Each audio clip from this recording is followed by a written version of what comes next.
Hey everyone, welcome to today's video. Welcome to the Gaming Daddy channel. So this video is most likely going to be very helpful for very new players, or maybe players who are into the game a few hours, or maybe have just clocked 100 hours. And if you're a veteran, I would just commend or request that you help in the comment section to answer some questions, because you know how it is. New players constantly join the game. They don't really know a lot of stuff that we've been able to experience, and so they may have questions. So here are my top 3 exotics from the perspective that I tried to replicate of a solo player slash kind of a new player. I started another account a while ago. Many of you know this, and I've been able to farm a lot of items just without leaning on my old character. So it's not like I started a second character. It's a whole new account, whole new everything, and I had to match make myself. I have basically no friends on this account, so I basically didn't get, like, you know, any extra kind of help in that sense. So this is kind of a project that I've been doing, and it really helps put some perspective for me, because here I don't have all my exotics like I do on my main character.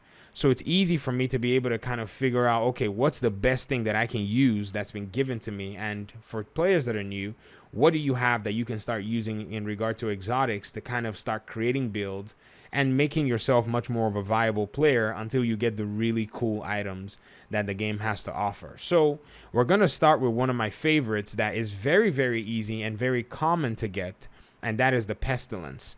The Pestilence Lmg is one of the really good LMGs in this game. And the reason I'm pointing to it is because it has a very high drop rate, you know, even higher than the Bullet King. Many of you are probably saying, oh, I've heard about this Bullet King. I can't find it. It's like a shadow. It's a myth. Oh, no, I hate this game. Folks, Pestilence does a very good job. You just have to really, you know, invest in how to build one.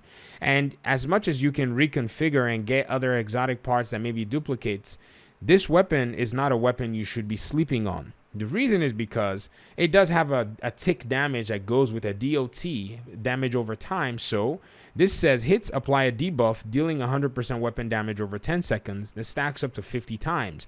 Wherever an enemy dies with this debuff, all stacks are transferred to a nearby enemy within 25 meters. So you can damage multiple enemies at the same time for just a little bit of investment. There is no way you don't want to do basically AoE damage over time, and LMG damage all in one weapon that is so prevalent and so ubiquitous across the map. And I say this because I have a bunch of them.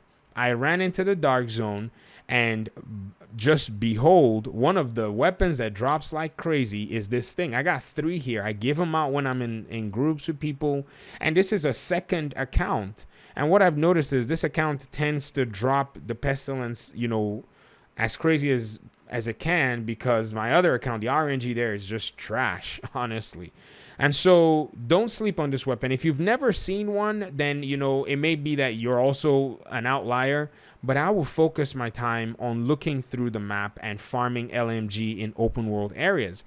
Currently on my map, if you look at the targeted loot here on the map, what's the name of this area? East Mall.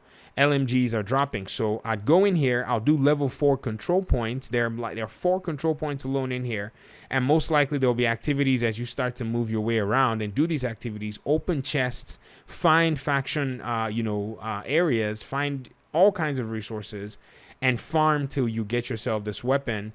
And who knows, you might get a Bullet King drop for you, I mean, just out of nowhere. So that is number 1 for my favorite exotics that are accessible to new players.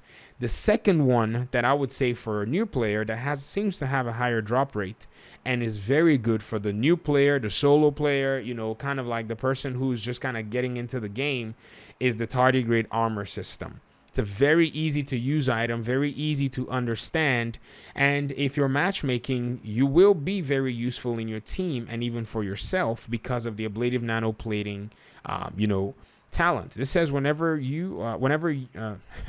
this is a typo. Whenever you or any allies, wherever your or any allies armor breaks, it's not a typo, it's just really weirdly written. They gain 80% of your armor as bonus armor for 10 seconds. It's a 45-second cooldown. So when your armor breaks, boom, you get 80% of your armor back. Now there is another name piece that can actually do that. It can also help you, you know, kind of run, you know, I think almost I can't remember what perfect Unbreakable is in regard to its percentage, but Unbreakable is a talent that can do something like that, but it's just for you. If you're running solo, I wouldn't recommend you wear that, but if you are in a group, you can swap to that. You can swap to the tardigrade armor system, and that's definitely going to be something that helps you. So the two out of the three that I want to show you are the Pestilence, make sure you look for that, and the tardigrade armor system. The tardigrade armor system, in the past, we used to always say that it dropped with the True Sons bosses, but as of yesterday, we were playing CDC on normal, and this character literally got a drop for a tardigrade armor system. If you notice in my inventory, I had 2 of them. And the final one that I would say is really helpful for you as a new player, easy to use as a solo player, very much easier to get than a lot of them, is the Imperial Dynasty holster. I don't know if I have one on this character, to be very honest. The Imperial Dynasty holster is one of those holsters that pretty much changes the game for you. I don't have one. I'll put a picture here. I have them on my other character.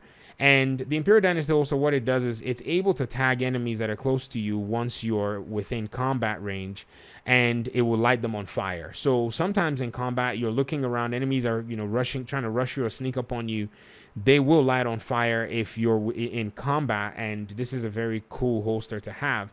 It used to be problematic in PvP. They kind of tweaked it a little bit, but I don't play PvP, and so I use it in PvE. And I will tell you that it is one of the better exotic items that, you can kind of get your hands on and are very tangible.